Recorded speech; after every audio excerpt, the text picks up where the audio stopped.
Assalamualaikum warahmatullahi wabarakatuh. Perkenalkan, nama saya Zatun Nafsi dengan NIM 1710301106. Dalam video kali ini saya akan menjelaskan mengenai standar pelayanan fisioterapi di rumah sakit, di mana ada 4 poin. Yang pertama itu ada landasan hukum fisioterapi di rumah sakit, kemudian yang kedua itu mengenai STR, SIP, kemudian sistem kredensial dan jati diri fisioterapi. Yang ketiga, poin ketiga yaitu ada standar penanganan fisioterapi pada pasien COVID yang dimana sesuai dengan surat edaran IV atau Ikatan Fisioterapi Indonesia pada bulan Maret 2020. Kemudian yang keempat itu saya akan menjelaskan mengenai karir saya itu kedepannya mau seperti apa sebagai calon fisioterapi. Baik, langsung saja saya jelaskan mengenai landasan hukum fisioterapi di rumah sakit. Itu ada 4. Yang pertama itu ada Peraturan Menteri Kesehatan Republik Indonesia Nomor 65 Tahun 2015 tentang Standar Pelayanan Fisioterapi. Kemudian yang kedua itu ada Peraturan Menteri Kesehatan Republik Indonesia Nomor 80 Tahun 2013 mengenai tentang penyelenggaraan pekerjaan dan praktik fisioterapi. Kemudian yang ketiga itu ada Naskah Akademik Penataan Sistem Pelayanan Fisioterapi pada Jaminan Kesehatan Nasional atau JKN. Kemudian yang keempat itu ada Undang-Undang Nakes Nomor 36 Tahun 2014. Baik, langsung saja saya jelaskan mengenai landasan hukum profesi fisioterapi di rumah sakit.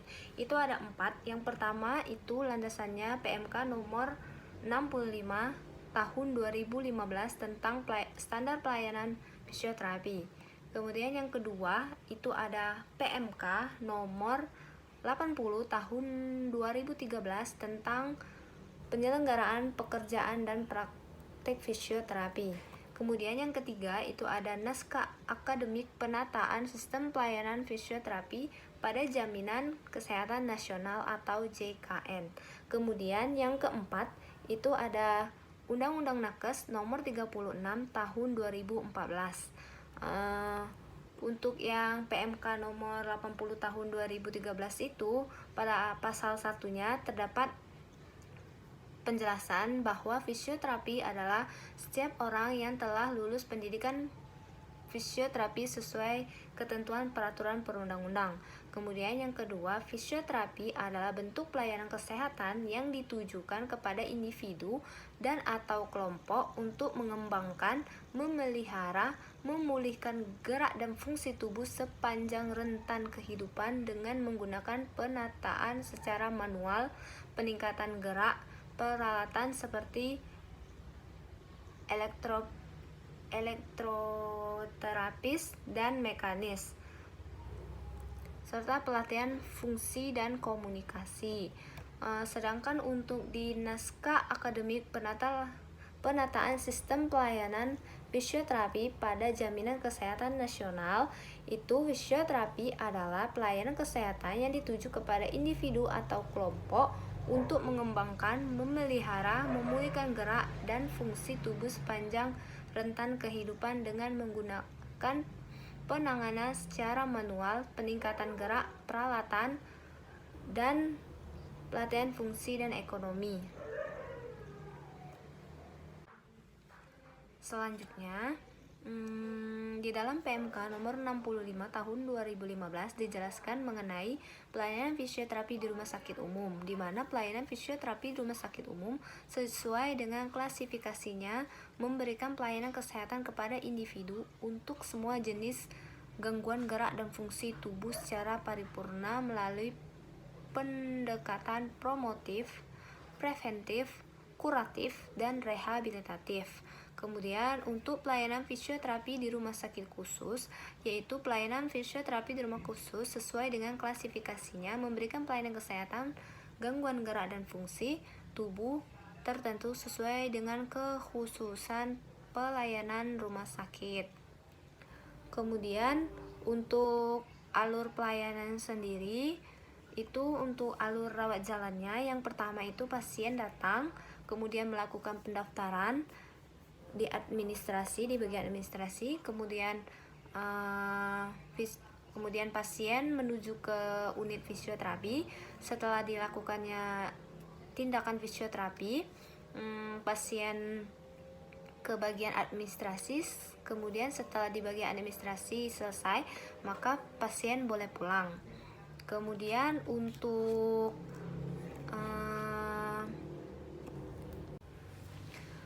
di dalam PMK nomor 65 tahun 2015 ini juga dijelaskan mengenai proses pelayanan fisioterapi yang mana yang pertama itu melakukan asesmen atau pemeriksaan, yang kedua itu penegakan diagnosa, kemudian yang ketiga itu perencanaan intervensi, kemudian yang keempat itu ada intervensi, kemudian yang kelima itu ada evaluasi, kemudian ada edukasi kepada pasien atau keluarga pasien, kemudian yang keenam itu ada dokumentasi. Kemudian untuk yang poin kedua itu mengenai STR, SIP, Sistem Kredensial dan Jati Diri Fisioterapi. Untuk STR sendiri merupakan surat izin Surat Tanda Registrasi Fisioterapi atau STRF adalah bukti tertulis yang diberikan oleh pemerintah kepada fisioterapis yang telah memiliki sertifikat kompetensi sesuai ketentuan peraturan perundang-undang. Kemudian untuk SIP-nya sendiri atau Surat Izin Praktek Fisioterapi SIPF adalah bukti tertulis pemberian kewenangan untuk menjalankan praktek pelayanan fisioterapi secara mandiri dan atau pada fasilitas pelayanan kesehatan. Fisioterapi yang ingin melakukan pekerjaan atau praktek harus memiliki STRF. Untuk dapat memperoleh STRF, fisioterapi harus memiliki sertifikat kompetensi sesuai dengan ketentuan peraturan pengundang-undang. Untuk STRF-nya sendiri dikeluarkan oleh MTKI dengan masa berlaku selama 5 tahun. Kemudian fisioterapi yang menjalankan praktek pelayanan fisioterapi secara mandiri harus merupakan fisioterapis profesi dan fisioterapis spesialis. Fisioterapi ahli media atau D3 atau D4 hanya dapat bekerja di fasilitas pelayanan kesehatan. Kemudian untuk SIP itu diberikan kepada fisioterapi yang telah memiliki STR. Jadi ketika kita memiliki STR, maka baru bisa memiliki SIP. Kemudian SIP dikeluarkan oleh pemerintah daerah, kabupaten atau kota. Untuk SIP-nya sendiri berlaku di satu tempat. Kemudian untuk satu STR itu dapat 2 SIP. Jadi fisioterapi itu bisa bekerja paling banyak di 2 tempat atau praktek. Kemudian untuk dasar hukum dari SIP dan STR sendiri itu terdapat di Undang-Undang Peraturan Pemerintah Nomor 32 Tahun 1996 tentang tenaga kesehatan. Kemudian Peraturan Menteri Kesehatan Nomor 46 Tahun 2013 tentang registrasi tenaga kesehatan. Kemudian Peraturan Menteri Kesehatan Nomor 80 Tahun 2013 tentang penyelenggaraan praktek dan praktek fisioterapi. Kemudian untuk jati diri fisioterapi sendiri itu merupakan suatu profesi yang berdiri sendiri, yang artinya fisioterapi bisa membuka klinik secara mandiri tanpa harus di bawah wewenang seperti dokter rehabilitasi atau dokter saraf atau dokter lainnya. Jadi fisioterapi itu bisa bekerja sendiri tanpa dibawahi oleh seorang dokter. Kemudian untuk sistem kredensialnya sendiri, kredensial tenaga kesehatan adalah proses evaluasi terhadap tenaga kesehatan seperti fisioterapi dan tenaga kesehatan lainnya untuk menentukan kelayakan diberikan kewenangan kerja klinis. Kewenangan kerja klinis adalah hak khusus seorang tenaga kesehatan lain untuk melakukan sekelompok pelayanan tertentu dalam lingkungan rumah sakit untuk suatu periode tertentu yang dilaksanakan berdasarkan penugasan kerja klinis. Penugasan kerja klinis adalah penugasan kepala direktur rumah sakit kepada seorang tenaga kesehatan lainnya untuk melakukan sekelompok pelayanan di rumah sakit tersebut berdasarkan daftar kewenangan kerja klinis yang telah ditetapkan baginya. Untuk tujuan kredensial sendiri, yang pertama itu untuk melindungi keselamatan pasien dengan memastikan bahwa tenaga kesehatan lainnya akan melakukan pelayanan di rumah sakit kredibel. Kemudian yang kedua itu untuk mendapatkan dan memastikan tenaga kesehatan lain yang profesional dan akuntabel bagi pelayanan di rumah sakit. Kemudian yang ketiga itu dasar bagi kepala direktur rumah sakit untuk menerbitkan penugasan kerja klinis bagi setiap tenaga kesehatan lain untuk melakukan pelayanan di rumah sakit. Kemudian yang terakhir itu terjaganya reputasi dan kredibilitas para tenaga kesehatan lain dan institusi rumah sakit di hadapan pasien, penyandang dana, dan pemangku kepentingan di rumah sakit lainnya. Untuk yang ketiga itu mengenai standar penanganan fisioterapi pada pasien COVID yang dikeluarkan oleh IVI, Surat Edaran IVI Maret 2020, bahwa menyikapi perkembangan eskalasi pandemik penyebaran virus COVID-19 di Indonesia dan pertimbangan keamanan fisioterapis dalam menyelenggarakan pelayanan praktek atau pekerjaannya, Pengurus Pusat Ikatan Fisioterapi atau PPIV mengeluarkan surat edaran yang berisi yang pertama itu bahwa setelah melakukan asesmen pelayanan dan nilai situasi serta kondisi di fasilitas pelayanan kesehatan atau rumah sakit, puskesmas, klinik, dan lain-lain, masing-masing wilayah dipersilakan kepada fisioterapi mengusulkan kepada pihak manajemen untuk melakukan pengaturan pasien, penjadwalan, pembatasan, dan penghentian pelayanan fisioterapi. Kemudian yang kedua itu gunakan APD atau alat pelindung diri dan prosedur keamanan pelayanan sesuai pedoman pelayanan fisioterapi yang terlampir. Kemudian yang ketiga itu berbunyi menghentikan kegiatan home visit. Kemudian yang keempat itu melakukan edukasi kepada masyarakat untuk tetap menjaga kesehatan melakukan latihan atau stretching di rumah. Kemudian surat edaran IVI 2020 tertanggal 21 Maret 2020 tersebut dapat digunakan oleh fisioterapis sebagai dasar diskusi dengan manajemen rumah sakit atau fasilitas layanan kesehatan untuk mengambil keputusan mengatur penjadwalan, pembatasan, atau penghentian pelayanan fisioterapi sesuai dengan kesadaran masing-masing daerah fasilitas layanan kesehatan. Ikatan Fisioterapi Indonesia juga mengeluarkan prosedur keamanan pelayanan fisioterapi selama masa pandemi COVID-19 sebagai acuan penggunaan APD atau alat pelindung diri dan prosedur keamanan pelayanan saat menjalankan tugas profesi. Kemudian untuk yang keempat itu mengenai karir saya sebagai fisioterapi kedepannya itu seperti apa.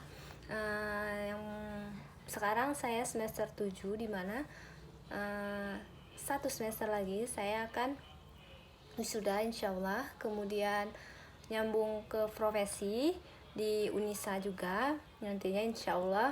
Kemudian 1,5 tahun nanti sumpah profesi. Nah, rencana saya itu saya akan pulang kampung ke daerah saya yaitu Sumatera Selatan, Palembang. Di sana nanti saya akan membuat sebuah klinik mandiri di mana nanti di klinik ini untuk menangani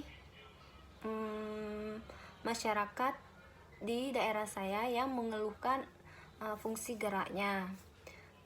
Kemudian meskipun di daerah saya sendiri itu belum banyak yang mengetahui fisioterapi itu apa sih gitu.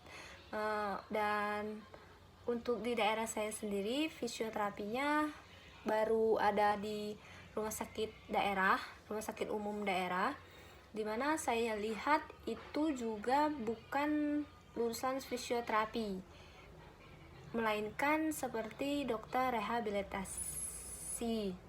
Harapan saya dengan saya membuka klinik nantinya di daerah saya, masyarakat bisa mengetahui oh fisioterapi ini loh gitu.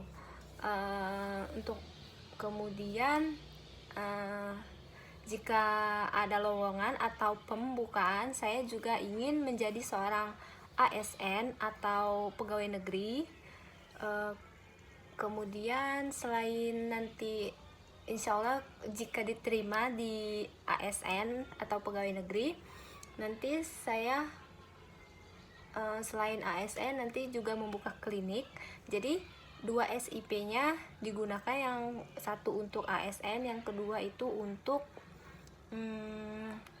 membuka klinik mandiri.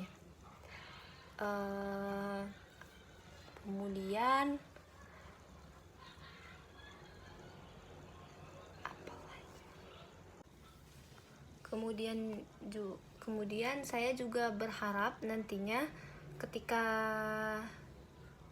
setelah profesi, saya berharap bisa bekerja sama atau berkolaborasi dengan teman-teman sejawat fisioterapi yang daerah asalnya itu sama seperti saya, yaitu Sumatera Selatan.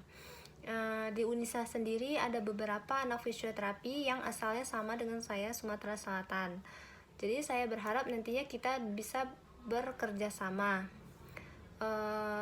Kemudian untuk daerah saya sendiri itu mayoritas masyarakatnya itu petani, berkebun, begitu. Jadi sehingga saya memiliki rencana untuk membuka klinik fisioterapi di bagian muskuloskeletal. Tetapi saya juga ingin membuka untuk semua kasus atau keluhan masyarakat tentang gerak fungsinya, entah itu lansia, entah itu anak-anak, entah itu pemain sepak bola dan lain-lain. Maka dari itu saya menginginkan berkolaborasi dengan teman-teman yang lain sehingga bisa mengobati semuanya, dari pediatri, geriatri, sport, kemudian muskulo, neuro dan lain-lain. Kemudian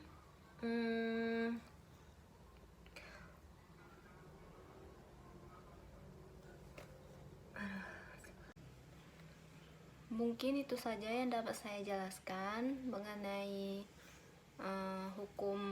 landasan hukum fisioterapi di rumah sakit, kemudian SIP, STR, kemudian surat edaran IV Maret 2020 mengenai COVID-19, kemudian yang keempat itu mengenai karir saya ke depannya itu seperti apa.